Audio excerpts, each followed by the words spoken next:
Welcome to Refirement Life, the podcast for anyone navigating life transitions or planning to make life transitions to ensure your next years are your best years. Listen in for insightful, generous, and sometimes humorous conversation. It's time to get fired up with Christine Zamuda and Muge Wood, your hosts for this latest episode of Refirement Life. Hello, hello. Welcome to Refirement Life. This is episode 41. And today we're going to talk about an interesting topic, which is how to speak so people want to listen. I came across a interesting little 10-minute video that talks about tips that help to engage your audience, help you use your voice to provide more light and love in the world. So we're going to talk a little bit about that. But before we do, just want to say hello to you, Muge. How are you doing and how has your week been? Hi, Christine. Hello, everybody tuning in to listen to us. My week has been good, but I have to say my weekends have been a bit better. And the reason for that is we had the good fortune of attending two different parents' weekends for our kids. And I am a big fan of college campus youthful energy and thinking that I'm actually going to college and making myself believe into that. But we had two great parents' weekends, one at Texas A&M and just being immersed in the Aggie spirit and watching their awesome baseball team beat Vanderbilt twice. Sorry, Vanderbilt fans. And then the University of Texas Austin Parents Weekend was also special, given it is the ring ceremony and the senior year for our son there, who's looking to graduate soon. But, you know, ultimately, just the college campus is amazing. And also, we talked in the past, Christine, about being a bit of a tourist in a city that you think you are familiar with. So we experienced that in Austin as well, and ended up going to Blanton Museum of Art, which we haven't been before, near college campus. And it was amazing, a great collection of European, Spanish, contemporary American art. It was quite remarkable. It would have been a big miss if you didn't make the time to stop by there. So for any of our listeners, if your travels take you to Austin, two recommendations: LBJ Library and Blanton Museum of Art. That's awesome. That's awesome. Well, two sort of comments on that. First, I saw pictures of you and Brad in all of your orange, and you both look spectacular in orange.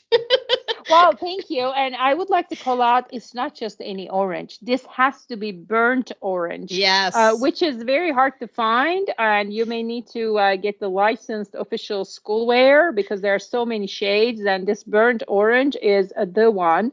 But yes, we go all out, like head to toe, cap, even sneakers. Everything has to be jewelry, everything. So we are very big on the campus spirit. And it's because I think what we wear affects how we show up and makes it more fun. Totally. And then there is just the joy of being in the sea of people.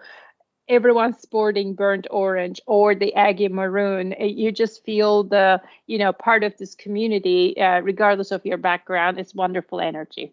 That's awesome. That's awesome. And the second thing, I have visited the Blanton Museum of Art. Oh, okay. Yes. A friend of mine lived in Austin for a while. She was a friend that I had here in DC. She used to work at the National Portrait Gallery. And then when she relocated to Austin, she worked at the Blanton Museum of Art. And it is a wonderful, wonderful place just to take in, so many beautiful paintings and sculptures. Yes, absolutely. It was wonderful. And there were two also exhibits on travel. One of them was from a Japanese artist from the period of Udo, which means a period of pleasure and entertainment. So there are a lot of ink-based art that was just amazing level of detail depicting life in older parts of periods of Japan. So it was just amazing. I mean, it's just not something you run into easily. So it was really good to see that. Awesome. Awesome. Well, congrats, and congrats to your son. That's a fantastic accomplishment. And it looks like, he's starting off life in the right foot and with the whole world ahead of him. That's right. And mom is transitioning right alongside him from one chapter to the next. So I think my only miss is going to be you cannot attend Parents Weekend officially unless you have an undergrad student at college. So I may either have to find an undergrad who will adopt me as a sponsor or may have to enroll in college. I'm not sure which. Okay. One path easier than the other. Yes, that's right. Stay tuned. Stay tuned. Well, I wanted to celebrate with a little bit of a maracas moment. Okay. And Cinco de Mayo is coming. We have to prepare. It is. But I also wanted to just reflect on the fact that we've been doing this for a full year. We started in April of last year. This is our 41st episode. I looked at our statistics and we are listened to in 23 countries. And the country and city that actually has a really strong following is Dublin, Ireland. Oh, so that is fantastic. And First of all, amazing. Thank you for being my co-host, producer, and inspiration to get this going. As I say every time, it's one of my big highlights. But that also reminds me, maybe we need to go there and do a podcast, right, from Dublin. Believe it or not, I'm already booked to go in August. So I am unbelievable. I am not like surprised, by the way, for some reason that you would say that. So what's the deal? So two things. My sister is a huge Florida State fan, and they are having the Florida State Seminoles play, not University of Georgia, I think it might be Georgia State, in an exhibition game in Ireland. And I mentioned to my mom, I said, why don't you come with us and we'll see the game. We can go back and revisit some of her family roots. Her family came from County Mayo. So we're going to go to these, we're going to spend a couple days, or actually probably about a week in Dublin. And then we're going to spend a few days in Westport, Claremorris, and Ballyhoonis. Wow. So it's going to be super fun. Going to be super fun. That is fantastic. That's incredible. I can't wait to hear. Yes. A lot of pictures, travel journals, and takeaways, please. Have not been to Ireland, but have heard great things about it. Oh, it's great. It's my fourth time, and I love the Irish people more than most places I travel. I mean, so fun, so engaging, such a great sense of humor. So I guess for any of those folks in Dublin, Ireland, I'll be happy to buy you a beer. You can just drop me a line at Christine@refirement.life. And maybe we'll do a little hookup there and just get to know each other. A little retirement celebration That's meetup. Right. Yeah, would love that. And if you're from a nearby place and you want to come to Ireland, maybe that's a little, get together. Yes. Love it. All right. Well, let's talk. Let's just go into today's session. I was reflecting on this topic, and there was something that just popped in my mind that is somewhat connected. It was an old interview with Prince, the now unfortunately deceased, completely crazy talented musician, singer. And he was talking at the time, he was really concerned about the direction that the world was going. And this was, probably 10 years ago. And he was saying, take care of yourself. Make sure that the things that you watch, that you're careful with that, because just like what you eat, they become a part of you. Mm-hmm. And he was guiding, young people to stay away from violence, stay away from, mistruths, and just kind of live an honest and authentic life. And, as I started to think about him after watching that video of Julian Treasure, and Julian's a renowned sound communications expert. His TED Talk is called How to Speak, so that people want to listen. He talks about, several key tools that you can use to, put more positivity in the world, get people to really hear your message as well. and be a more effective communicator. He talks also about basically his tips are this 4-part method. It's an analogy called the HAIL method, HAIL, with each letter meaning something. So I thought we could talk just about, maybe those 4 things, what they stand for, and then also maybe, 1 or 2 people that sort of come to mind when we think about those traits. So the first one for H is honesty, being truthful and clear in your speech, and creating a more positive atmosphere for communication. So there's lots of people, I think, that do this well. You can, maybe think of people in corporate America, great, keynote speakers that you've seen in the past. One person that came to mind for me was Brené Brown. She's done a ton of very authentic and sometimes disarming conversations about just, being honest, being true to yourself, and being vulnerable, right? I am a fan of Brené Brown as well. We have actually studied some of her books in detail at work and outside at work. It is, I think, what creates the candor and reality quality of the communication is that honesty, but it's also scary because you show up with all of yourself and your vulnerabilities, and we all have them, and being able to share that in a way that is still respecting your privacy, right? We are not advocating that you put everything out there, but still being yourself, and to cultivate that reciprocity from the other people as well, because I think we all pick up on that, right? Mm-hmm. I think the key thing for me that always stands out is the difference between someone who is communicating from the heart and maybe not always saying, complete script and all the right words and the entire content, compared to someone who has got absolutely polished, wrote the script, reading from that. I think we receive it differently. I think one may have all the right words and more completeness versus the other one that's coming from the heart.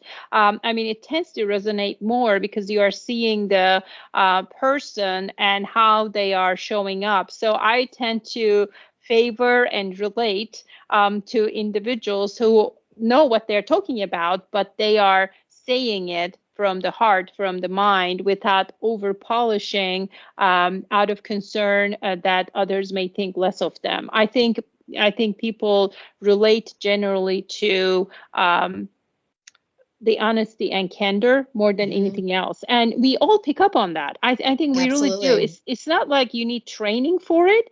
We just pick up on it. Maybe it's part of being a human, human condition. Yeah, there's a saying that I always like to hold on to in those situations when either I was preparing for a speech or sometimes listening for a speech, is that intent counts more than technique. I think so. I really believe in that. I think intent definitely counts more than technique. So I think overinvestment in the technique can take away from the substance, not only of the content, but the person of delivering it. Yeah, I do agree with that. Yeah. There's another little helpful life hack that Brené has talked about before. And she says,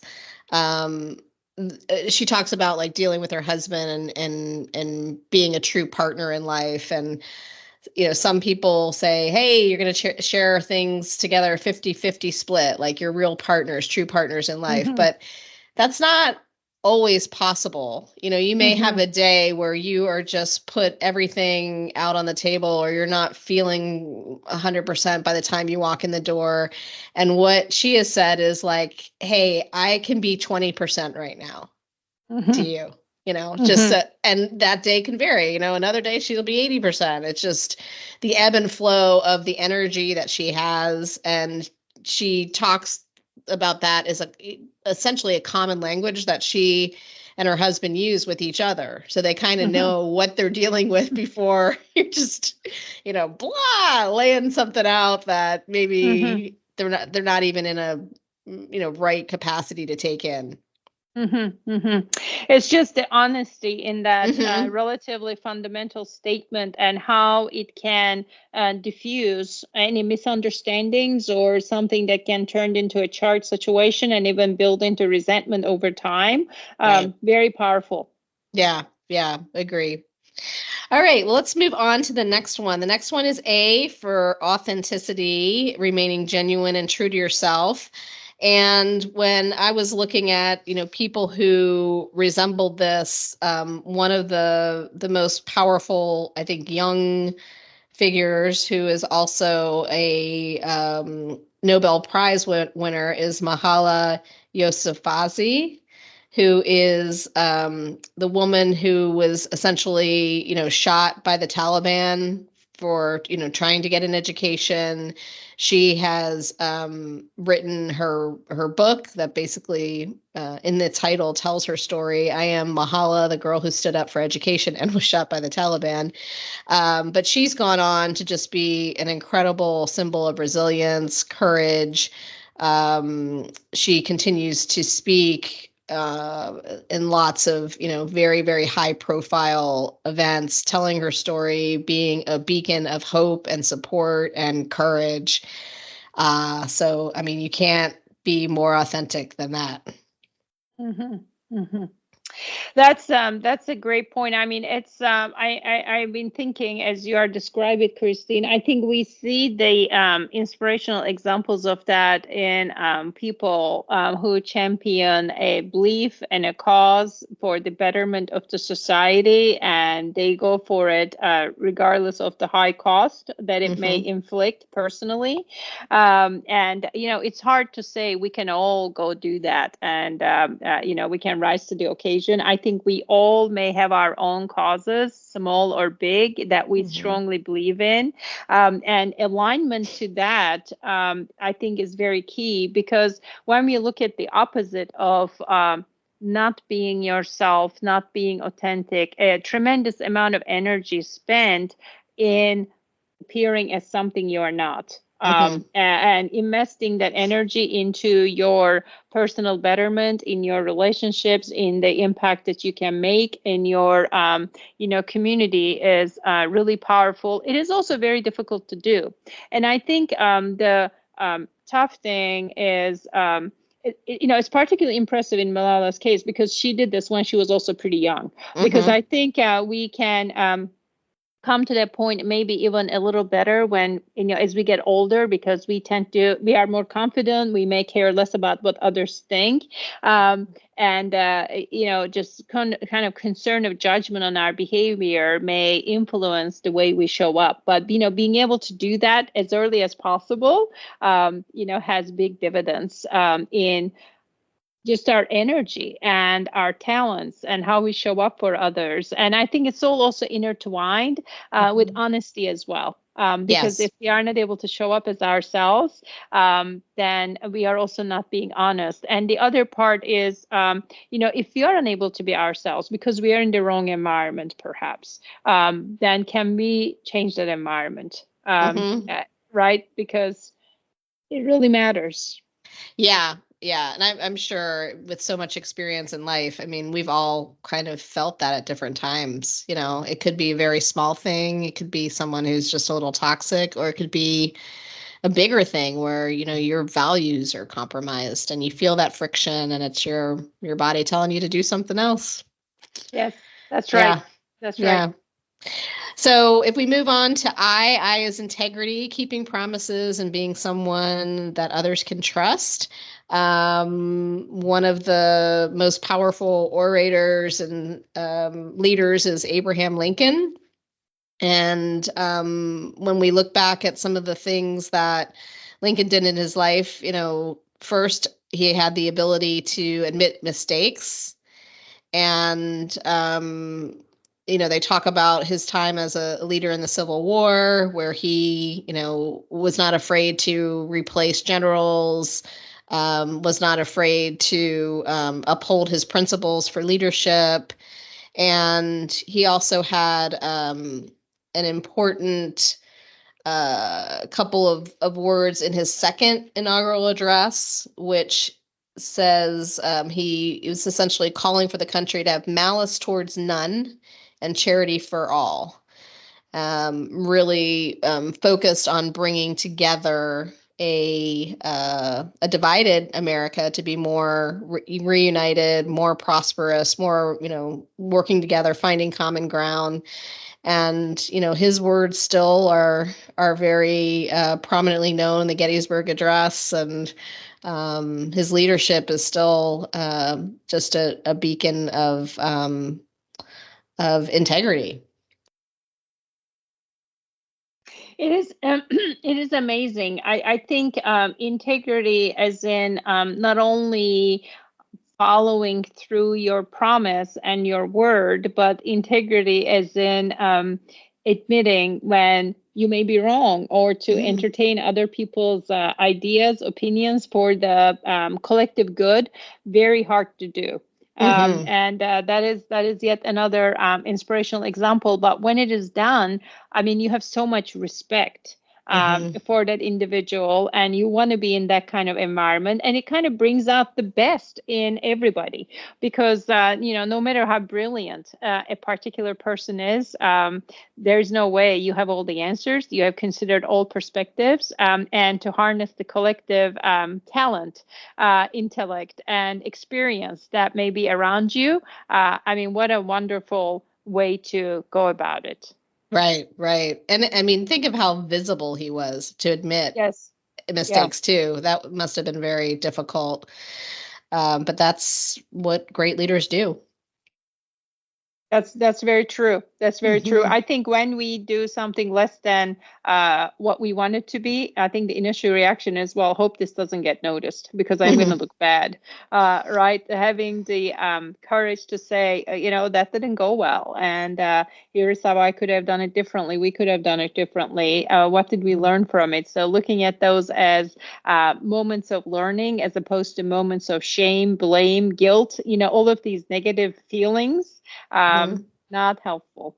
Right. But I think that takes a lot of mental discipline as well. It may not come natural, so have to really pause, think, and determine, okay, how do I want to react in this particular situation? Yeah, I agree with that. I mean, there's had to be a lot of deep thought in how to prepare and how to bring people together. And yeah, that's something else. The last one is love. L for love, and love in Julian Treasure's guidance is wishing well for others and avoiding harsh judgments. And the woman that popped into my mind was someone that I actually had a chance to meet as a third grader, and that is Mother Teresa. You met Mother Teresa as a third grader? Yes. Wow, tell me about that. Yes. Well, now I didn't meet her and sit with her, but she was she visited our Catholic church, and that's amazing. It was amazing, and did a mass and talked to all of us kids, and I'll just never forget it. And if you follow, not only her life, but some of her words were just simple, powerful, and amazing. So a couple quotes she has: spread love everywhere you go. Let no one ever come to you without leaving happier. Not all of us can do great things, but we can do small things with great love. And the last one: if you judge people, you have no time to love them. Powerful. Yeah. Right. Powerful. I think a lot of that resonates so well because it applies to all of us. Because she's not saying go change the world with this groundbreaking idea. I think some of us may have that opportunity, privilege, and circumstance, but some of us won't. But that doesn't matter. That doesn't mean you cannot make a very positive difference in the community that you're in, as long as it comes from a place of love. And the last one is very powerful too. It's almost like two things can occupy the same space at the same time. You're either being harsh, negative, or loving, right? Which one are you going to be? It's powerful. It's powerful. I think that last one too is really good to have. Like when someone's rubbing you the wrong way and you can't help it, like, right, your mind just goes right to like whatever, something negative in your mind. You don't have to say it, but it's there. And I think that last quote is like, just remember they're a person too. And maybe it's not your cup of tea, but you can't judge them and love them as a person at the same time. Just put it somewhere else, and if we can eliminate more of that negative thoughts in our heads, I think the world is just a better place. Yeah, or minimize them. Or minimize them, or at least stop spreading it around. Keep it to yourself if you can when those thoughts come to you. And I think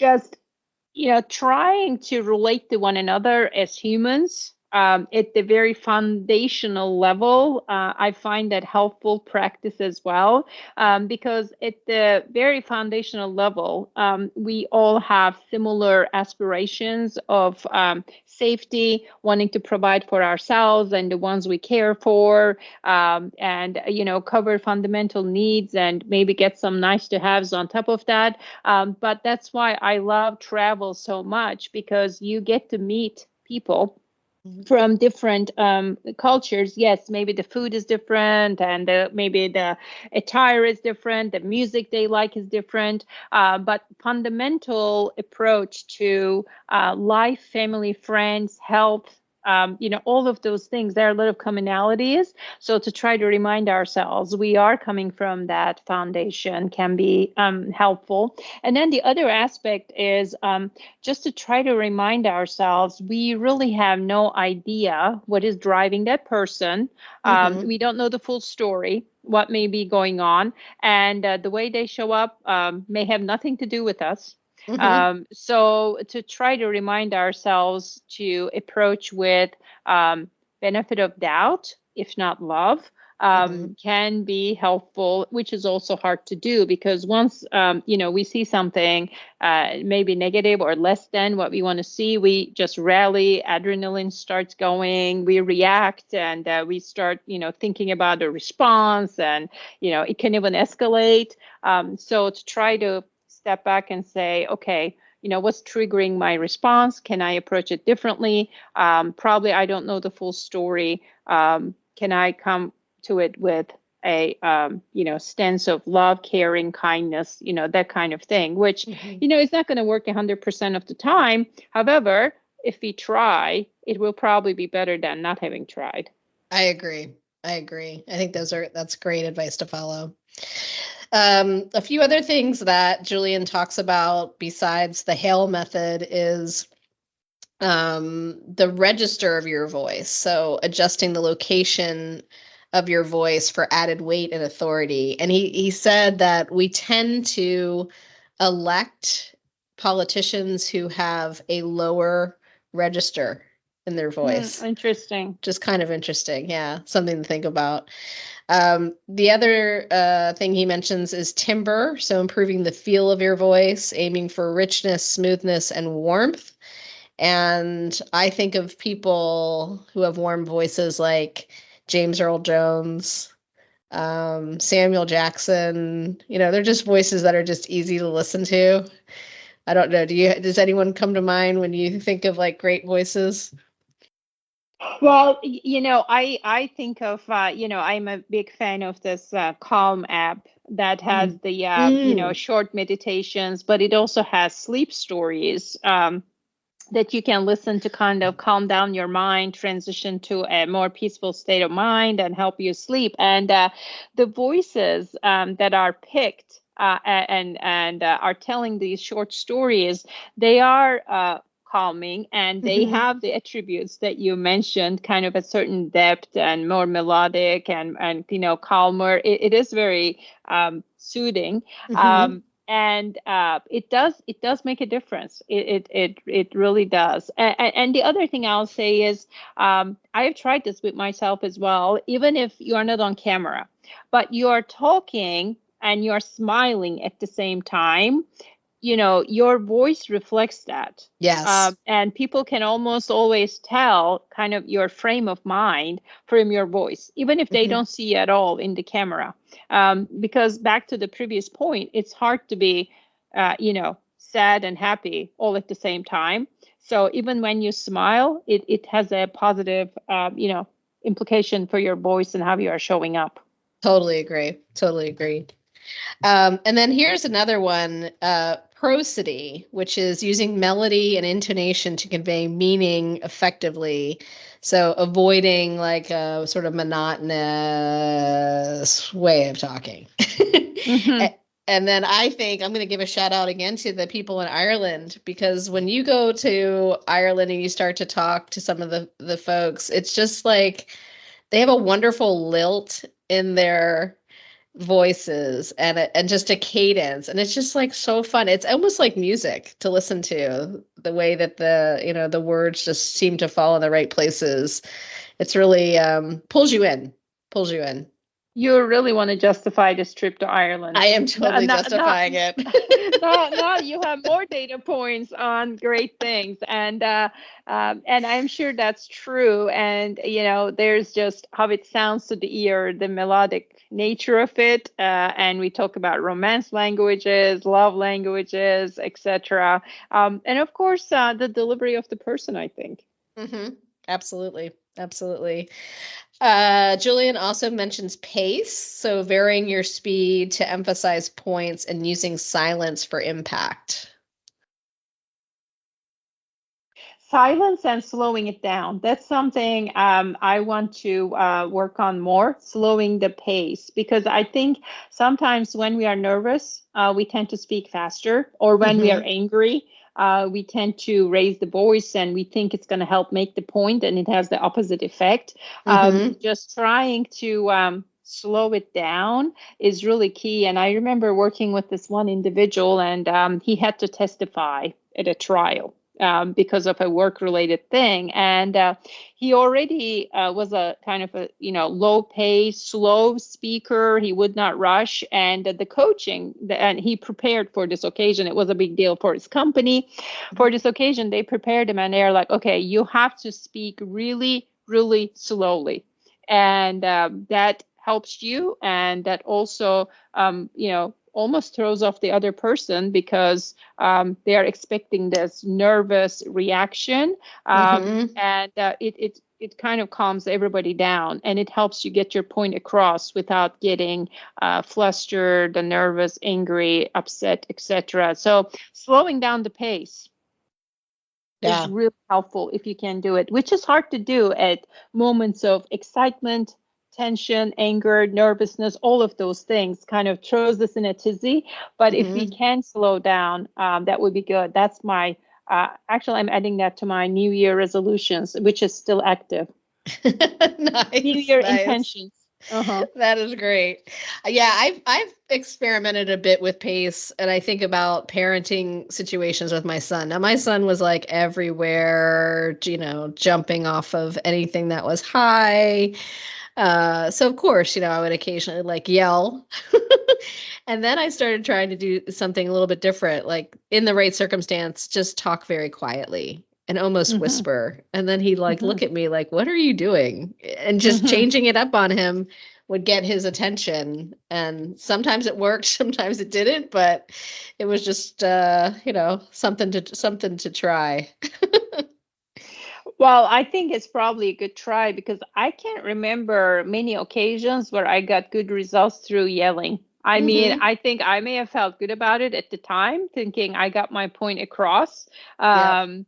But it typically doesn't produce the desired result Right. of resolution, harmony, togetherness, and all of. I don't think it does any of those things. No, no, no, you're right. You're right. So I guess to, wrap it up, for our listeners, when you're preparing a speech, think about that Hale method. Like you can probably look to see, what your words, how you're preparing, and does it have some of those attributes? Is it honest? Are you speaking with integrity? Um, authenticity, and if in the right circumstances, definitely if you can work in love, let's see that happen too. I will put a post or a link to the video itself so people can take a listen.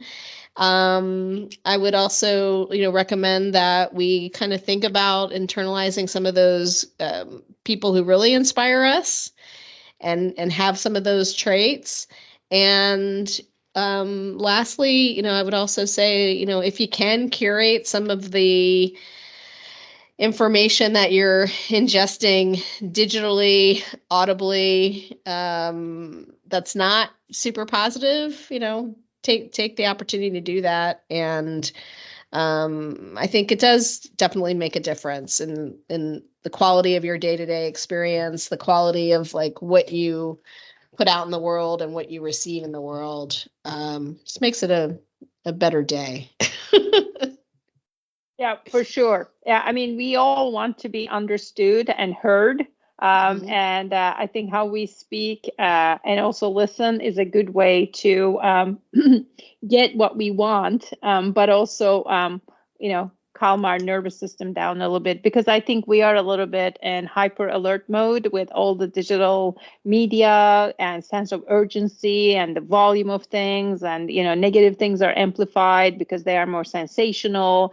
So kind of slowing it down in both speech as well as pace could be good. It's definitely worth trying. You gave me a lot to think about, Christine, because I can use some slowing down right about now.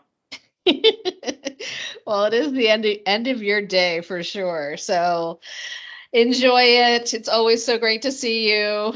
And we will resume, I guess, next week. We've got a guest teed up, so that will be lots of fun for our listeners. And have a great week, everyone. Have a great week, everyone. Thank you for listening. Our hope is to spark a little joy, inspire, and educate our listeners in ways to live an even more meaningful life. If you have reactions to share from what you've heard, please visit our website, refirement.life, to leave a voice message. You may even be featured in a future episode. To keep in touch, subscribe to our podcast, Refirement Life, using the podcast player of your choice. Always remember, you are never too old to set a new goal or to dream a new dream. Thanks again for joining us on this episode. Until next time.